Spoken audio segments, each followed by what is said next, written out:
आपको क्या लगता है कि ये प्रयास काफी हैं कि नाकाफी हैं? आलोक जी, देखिए, भारतीय जनता पार्टी हमेशा किसानों के साथ छल कपट करती आई है, वो हमेशा से करती रही है। किसानों का जो कर्ज है, आपको मैं एक आंकड़े मैंने आपके सामने में प्रस्तुत कर रहा हूँ। किसान जो गन्ना किसान है, उनके 1400 करोड़ का भुगतान है, जो अभी उत्तर प्रदेश की सरकार नहीं दे पा रही है।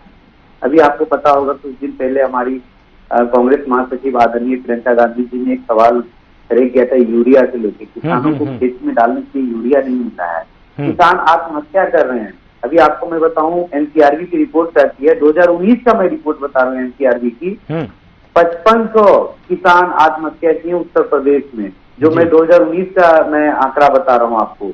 और किसानों के हित की ये बात करते हैं। किसान आज अपने खेत में खाद डालने के लिए और उनको खेती करने के लिए जो डीजल पेट्रोल की आवश्यकता होती है, आप देखे होंगे कुछ दिन पहले डीजल पेट्रोल के दाम पूरे समान थे। किसानों के हित में ये कौन सा काम किए हैं बताए मुख्यमंत्री जी? ये बताए कि किसानों के हित में कौन कौन सा उन्होंने योजना लाया है, किसानों को कितना कर्ज माफ किए हैं, किसानों का गन्ने किसान का कितना भुगतान हुआ, ये बताया हमने जी, जनता को बताया, उत्तर प्रदेश की जनता को जी।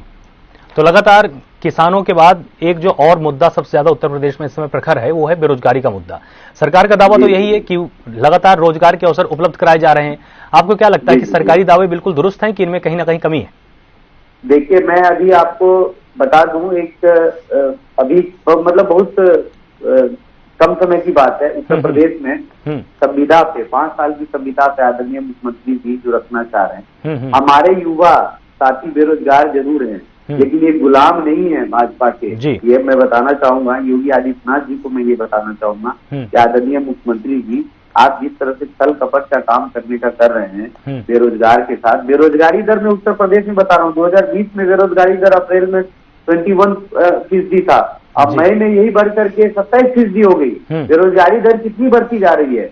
और मैं आपको बता दूं, ये संविदा की जो बात कर रहे हैं कि 5 साल से, यार युवा आपसे अपना हक मांग रहा है, उनको नौकरी चाहिए। अगर उनको नौकरी मिलेगी तभी वो अपना जीवन यापन कर सकेंगे जी। और जीवन यापन उनके, एक युवा अगर एक घर में नौकरी पे रहते हैं तो उनके परिवार में उनकी माँ है, उनके बाप है, उनके बहन है, छोटे बहन है, छोटे भाई होते हैं जो जिनकी शिक्षा से जुड़ा रहता है, स्वास्थ्य से जुड़ा हुआ रहता है मुद्दा।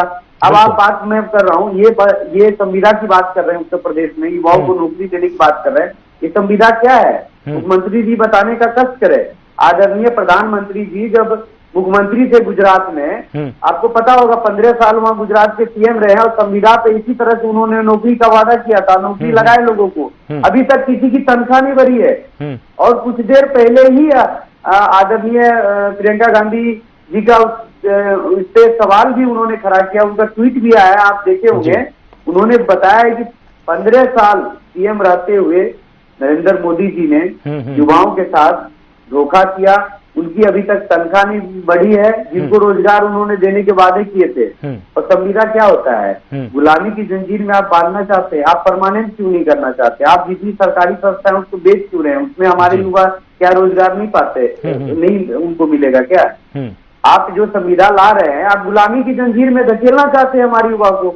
लेकिन हमारे युवा साथी बेरोजगार जरूर हैं। और कांग्रेस पार्टी अभी 17 सितंबर को, मैं आपको बता दूं, 17 सितंबर को मोदी जी अपने जन्मदिन का जश्न मनाएंगे, लेकिन हमारे बेरोजगार युवा साथी राष्ट्रीय रोजगार दिवस मनाने जा रहे हैं। और उसका सबसे पहले मैं आपको बता दूं, कांग्रेस पार्टी ने इसका समर्थन किया है, और कांग्रेस पार्टी के एक एक कार्यकर्ता उन युवाओं के साथ खड़ा रहेगा जिनको अभी तक रोजगार नहीं मिला, वो अपनी रोजगार के लिए दर दर भटक रहा है जी।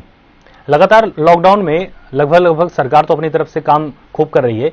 आपने इस पूरे के पूरे पीरियड के दौरान आपने क्या कुछ समाज के लिए किया? आपने किस तरह की सेवाएं, सामाजिक सेवाएं अपने आसपास के क्षेत्रों में दी? पहली चीज मैं आलोक जी यहाँ पे आपको रोकना चाहूंगा, लॉकडाउन के जरिए जी आप बता दीजिए कि कितना इन्होंने काम किया है। भारतीय जनता पार्टी की सरकार है, खूब काम आपने बताया, खूब काम इन्होंने कुछ भी नहीं किया है। जनता को सिर्फ और सिर्फ ठगने का काम किया है। आपको पता है यहाँ 10 करोड़ लोग जो गरीब मजदूर जो आए थे बाहर से पलायन होकर के, वो यहाँ पे 10 करोड़ की 10 लाख 10 उधर होकर पलायन होकर के आए थे। उत्तर प्रदेश में 2 करोड़ लोग बाहर से, उनको नौकरी नहीं है, उनके लिए खाने के लिए अनाज नहीं है।